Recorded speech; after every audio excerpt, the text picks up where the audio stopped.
Welcome to Alaska Weather, a production of Alaska Public Media and the National Weather Service, Alaska Region. Produced and broadcast daily from the studios of KAKM, Alaska Weather provides complete forecasts, public, marine, and aviation for all of Alaska. Alaska Weather is made possible by the following sponsors.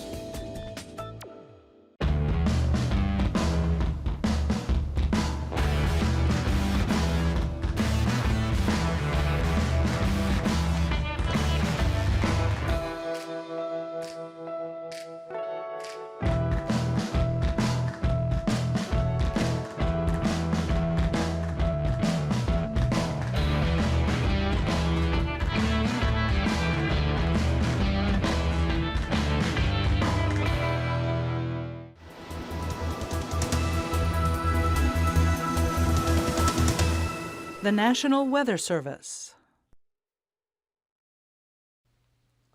Hello again, everyone, and thanks for joining us for this Monday's edition of Alaska Weather. I'm Dave Percy. Starting off with satellite imagery, you can see out to the west a couple of bands of moisture, weakening front here, stronger back up to the northwest, really dissipating right through here. Just some clouds over the Pribilof Islands with some higher stuff advancing northward.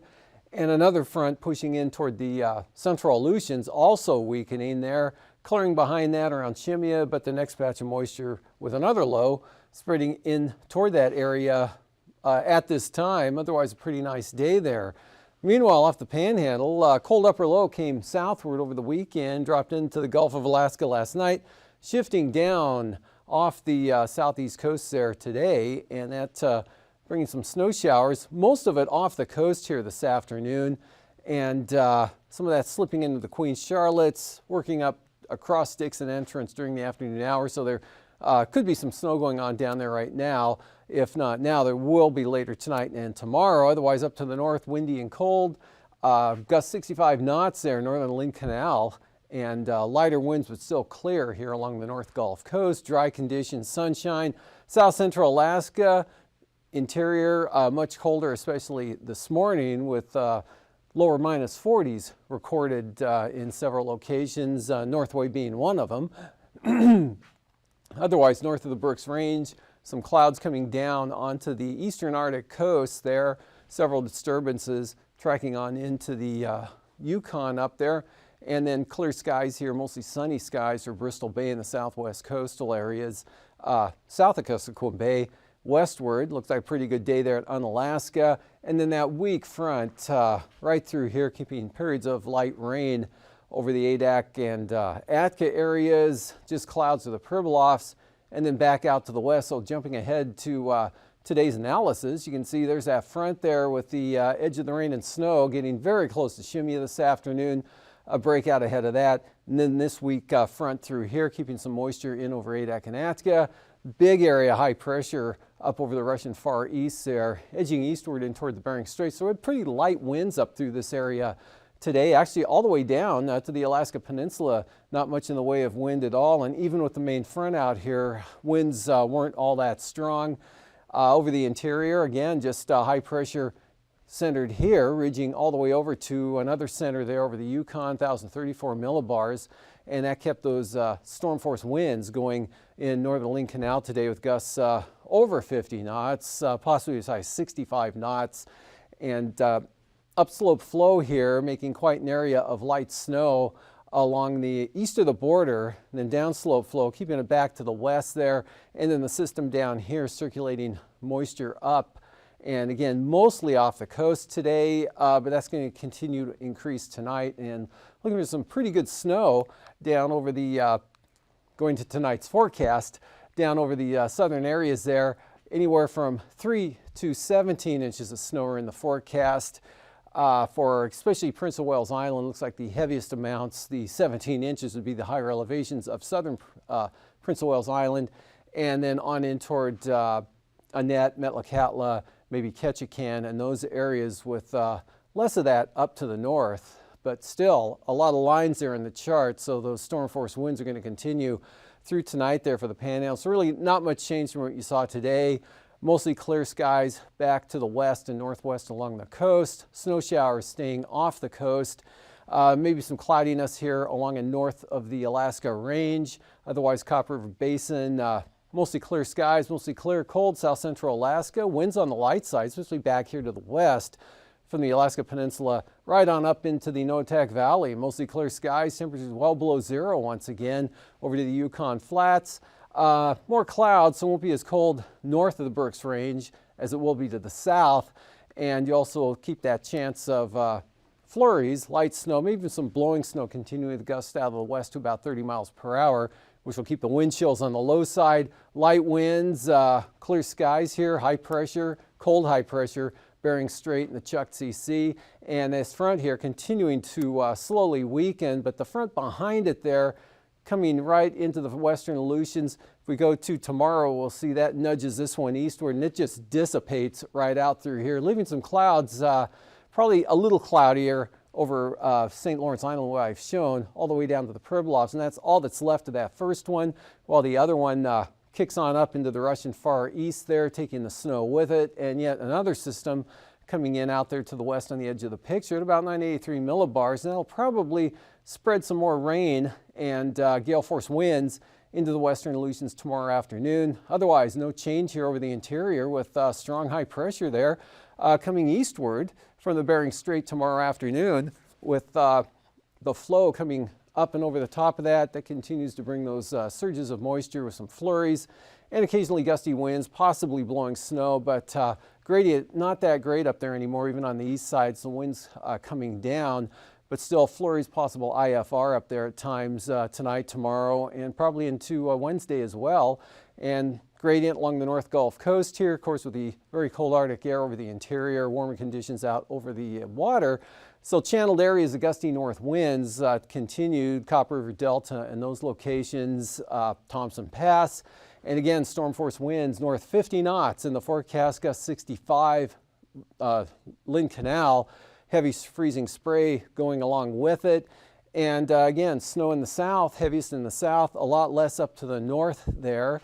And then back to the west, dry Kodiak Island, dry with light winds, not too bad. All the way out to the Aleutians, you can see light wind conditions, maybe some sunshine to Adak and possibly a little farther to the west. So taking a look at where this goes on Wednesday for the next day, middle of the week, very strong high pressure center now, kind of re-strengthens here as it pulls eastward, 1,046 millibars. Right over the Porcupine River, more or less there off to the northeast, but continue to dominate the weather all the way out into the Bering Sea, ridging southward there across Bristol Bay and the Alaska Peninsula. Sunshine for the eastern Aleutians, Unalaska Dutch Harbor, as well as the Alaska Peninsula. Increasing southerly winds there for the central Aleutians, but staying dry enough, probably see some sunshine as well at times with variable clouds. And just a narrow band of rain associated with that front out to the west, and that's going to continue to push northward and possibly drift a little bit to the east as the upper level ridge shifts eastward a little bit over the next several days. That'll increase the southerly flow over more of the Bering Sea, especially the eastern areas. Otherwise, best chance of snow southern southeast coast, Prince of Wales Island over toward Hyder, and dry up to the north. Some of this flurry stuff, light snow might sneak in, but if it does, it won't be much at all. Looks pretty good all the way up into the passes. And snow showers in the Gulf of Alaska will stay off the coast, possibly even the clouds as well, staying south of Cordova.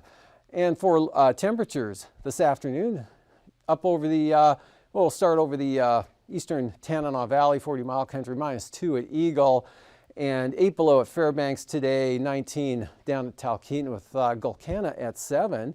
Into the interior, there's a -7 at Tanana, 14 below at Bettle, 7 above though at Fort Yukon, and Anatuvik only -24 this afternoon, and 10 to 15, maybe 20 below up along the eastern Arctic coast, closer to 10 below for the afternoon temperatures on the west side, and 10 to 25 below. Kivalina just -25 at 3 p.m. and -8 over at Shishmaref.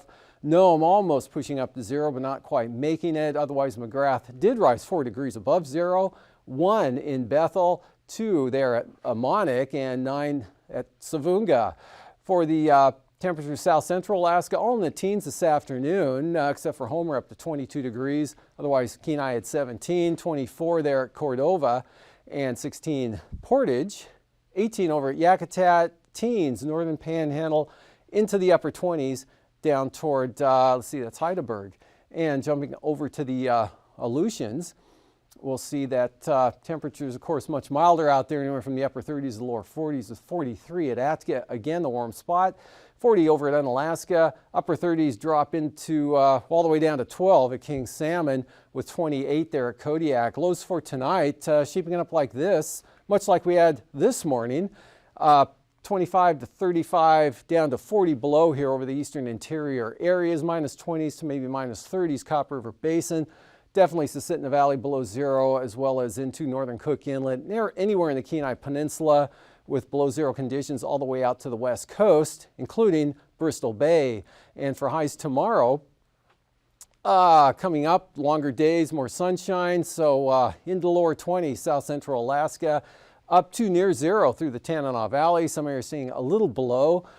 Shade below zero there for Bettles and the Brooks Range, as well as the Arctic coast.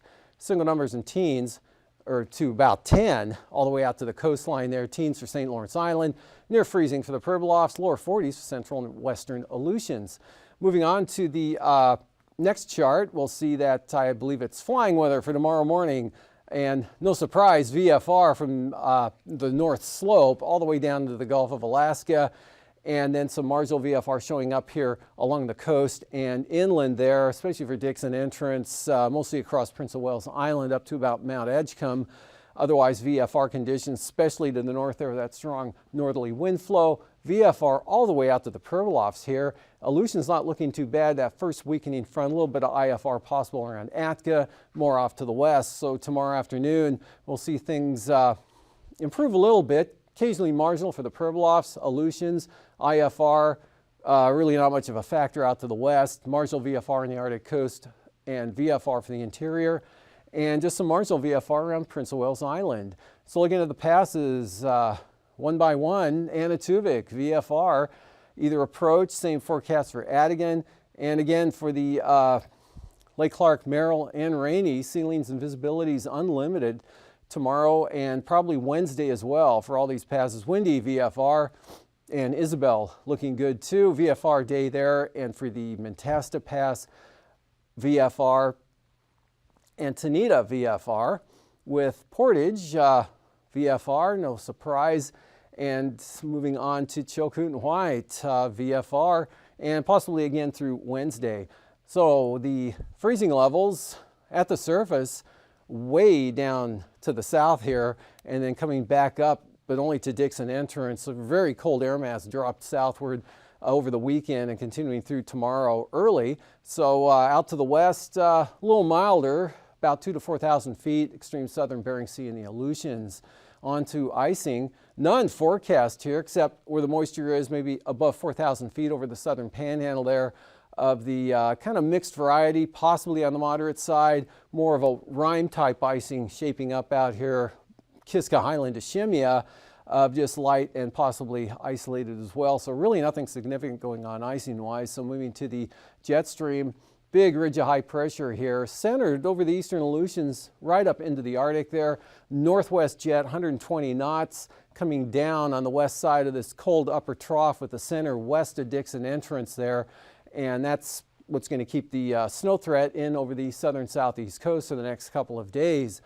And checking out the 9,000 foot wind flow chart for tomorrow, a lot of high pressure here from Canada all the way out to the Bering Straits. So south of those centers, or south of that center, southeasterlies 20 to 25 knots, lighter for the peninsula, stronger winds up to 35 way out towards Shimia.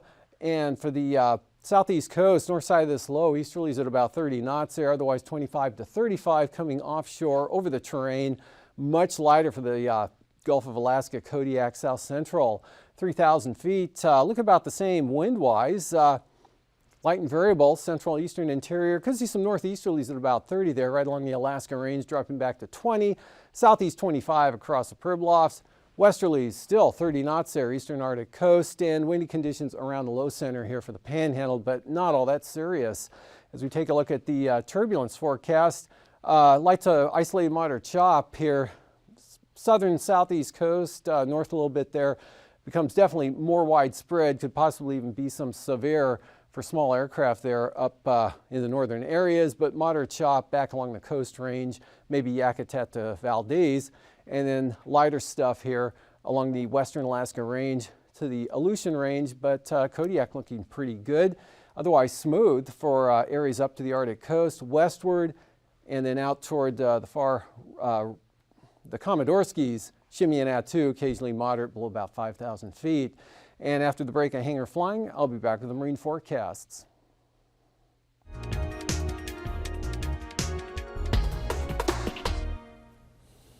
Good afternoon. I'm Rocky Capozzi. On behalf of Alaska Public Media and the Alaskan Aviation Safety Foundation, welcome to Hangar Flying. This afternoon, our guest is retired UAA professor Michael Buckland. Michael served as a designated pilot examiner for approximately 25 years. He has about 12,000 flight hours with about 2,000 in seaplanes. He holds an airline transport pilot rating in both helicopters and airplanes, and at one time he taught for the American Airlines Flight Academy. Welcome, Michael. Thank you for having me, Rocky. So for our audience, last time Michael was on, we began a discussion of practical aerodynamics. I'd like to continue that discussion today. The last topic we discussed was pitching, in the event of an engine failure, pitching for optimum glide, and when is it appropriate, or is it appropriate to change that from maximum glide to some other speed? And what we're starting to get into is the fact that best glide speed will get you the furthest distance, which is appropriate, but it's not necessarily a safe or appropriate contact speed if you're hitting obstructions. And so if you take a typical airplane with a safe margin above stall of 50, either miles an hour or more modern aircraft, higher powered 150 knots, and it may have a gliding speed of 70. Well, 70 represents actually a 40% increase over 50, and everything is going to be increasing at the square. What that means is if you have a 10% increase in contact speed, you have a 21% more violent impact. A 20% increase in the speed at which you hit anything, you'll have a 44% increase in the violence of the contact. 30% increase will give you 69%, 40% increase would result in 96%. In our example, Rocky, we're talking about a 40% increase, 70 over 50, and that would almost exactly double the violence of impact, and in that case, the likelihood of serious injury or worse. Okay, so what you're saying is once you get to the landing area, you feel like you got it made. Now you really want to manage your energy so as to touch down at the slowest possible speed, but not stall. Absolutely. There's an old rule that you don't want to run out of airspeed, altitude, and ideas at roughly the same time. Fair enough. So one of the most important equations and concepts in aviation is the lift equation. What are some significant items, if you will, in terms of practical aerodynamics that emerge from the lift equation? The lift equation is one that a lot of pilots aren't particularly that familiar with. It's just lift is equal to the coefficient of lift times 1/2 air density times the velocity squared times the lifting surface area. But the two parts of that are extremely important in flying decisions, Rocky, are that we stay alive by producing lift, maintaining it. And there are two ways we can do that in practical terms as pilots. We can do it either through the angle of attack controlled by the elevator, or we can do it through the velocity through the air. But that velocity is squared. So if you, other things being equal, if you double your angle of attack, you only double your lift.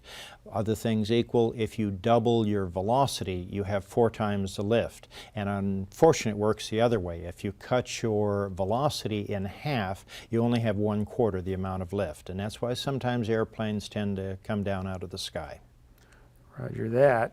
So, you know, keeping all that in mind, what's an example related to takeoff distance and velocity? Okay.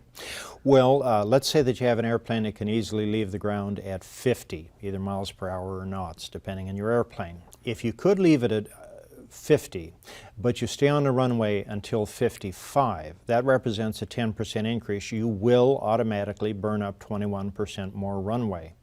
If you stayed on until 60, 20% increase, you would use up 44% more runway.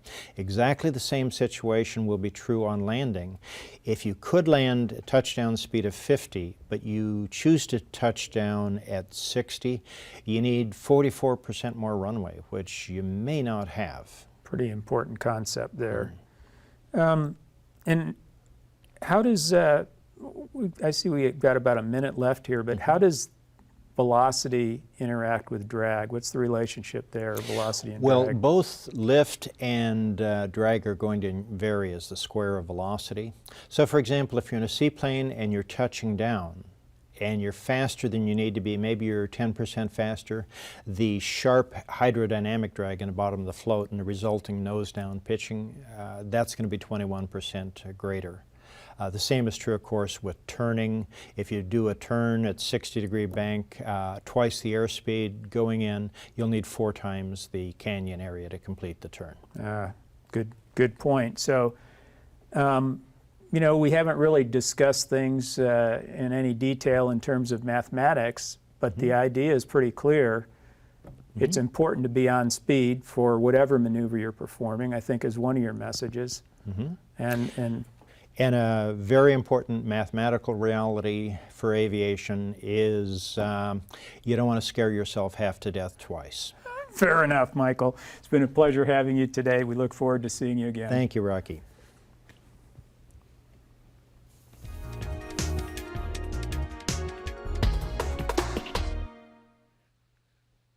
Today's sea ice analysis looking like this, back down the heavier stuff here in white near and south of St. Matthew Island, and even the thin stuff farther on than that, but still a fair distance north of the Pribilofs, and kind of oscillating around today in Bristol Bay. And with the increasing southerly winds here after tomorrow, that'll take place mostly to the west and then gradually work eastward. Of course, that'll mean things will start retreating back to the north again. However, for Bristol Bay, be under the ridge, kind of light and variable there, so maybe no change to possibly seeing an increase in the ice over the next 4 or 5 days. So on to marine forecasts here. Storm warnings out again for Lynn Canal, especially northern Lynn Canal, where you expect 65-knot gusts tomorrow. Heavy freezing spray on down to the south there into Stevens Passage as the winds drop off to 40 knots, swinging around to southeast 25 or east-southeast 25 for Clarence Strait, east-northeast here on the south coast.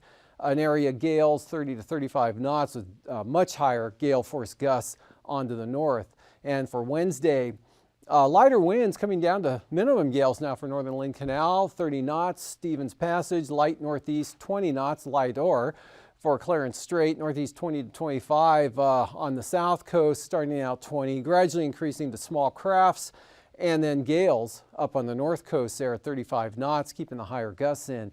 Prince William Sound, northeast 15 and northerlies at 15 tomorrow for the North Gulf Coast. 20 knots south of the Foreland, small craft advisories, Kamishak Bay. Across the Barrens, 25 to 30, heavy freezing spray as well, and 20 knots for Kodiak. And then for the next day, Wednesday, northeast 15 or north-northeast for Prince William Sound, northern Cook Inlet. And small craft advisories again, northwest 25, Kachemak Bay, northerly winds 30 knots, the Barren Islands southward there, east of Kodiak, small craft advisories for the North Gulf Coast. Bristol Bay, northeast 10, pick up to 20 knots on the Bering Sea side, and 10 picking up to 25 knots here towards Sitkinak on Tuesday. So for Wednesday, north 20 here from Sitkinak to Castle Cape. East-northeast 10 to 15 for the main area of the peninsula, northeast 10 for Bristol Bay. And going for the Aleutians tomorrow, east-southeast 15 to 20 for the Fox Islands, 15-knot winds here for the central Aleutians, gales west of Adak all the way out to Shemya now too. And for Tuesday, or for Wednesday, east-southeast more or less, but on the light side there in the eastern areas, small craft advisories, central Aleutians, and continuing gales out here west of Adak to Shemya. For the southwest coast, 15-knot winds out of the east-northeast, southeast 20 for the Pribilofs, small craft advisories For St. Matthew Island there, seas up to about 9 feet, otherwise not too bad here, kind of east or east-northeast for St. Lawrence Island at about 15 knots. And for Wednesday, again, high pressure shifting eastward there, so it's going to allow the winds to become a little more south and southeasterly. 20 knots though for the Pribilof, small craft advisories, St. Matthew Island, and 20 knots more or less there from the south-southeast for St. Lawrence Island, fading back to about 15 along the southwest coast. For the eastern Beaufort Sea coast tomorrow, about the same pattern, westerlies 20 to 25, maybe lighter than what you saw today there, but still brisk wind advisories on the extreme east coast. And for the central coast, west at 15, light southwesterlies, and then 15 to 20 knot southerlies there from Wales up to Cape Beaufort. For Wednesday, those pick up, more gradient, brisk wind advisories, 25 to 30 knot winds up to Cape Beaufort. Southwest now for the central and west side, 20 knots. Falling back along the eastern Beaufort Sea coast to 15 knots over to demarcation point. And looking at tonight again, strong high pressure here over the Bering Strait dominates the Bering Sea weather as well as interior Alaska. Some skiffs of snow, eastern Arctic coast, occasionally breezy conditions. Snow showers off the coast, chance of snow, actually winter storm warning out for the Prince of Wales Island area for 3 to 17 inches falling, heaviest south. And then weak fronts out to the west, bouncing ahead to tomorrow. We've got same pattern, clear skies, cold temperature in the interior, flurries on the Arctic coast, storminess held way back to the west. And all the action, southern southeast coast, that's where the snow will be. Cold and windy again to the north, cold over the interior. And that pattern on Wednesday more or less holds as well over the interior with less snow showers down south. These forecasts are to be used for planning purposes only. Call 1-800-WX-BRIEF for a formal pre-flight briefing. Always file a flight plan before you go flying. The U.S. Coast Guard Auxiliary urges you to leave a float plan with a friend or the harbor master before you go boating. Alaska Weather is made possible by the following sponsors.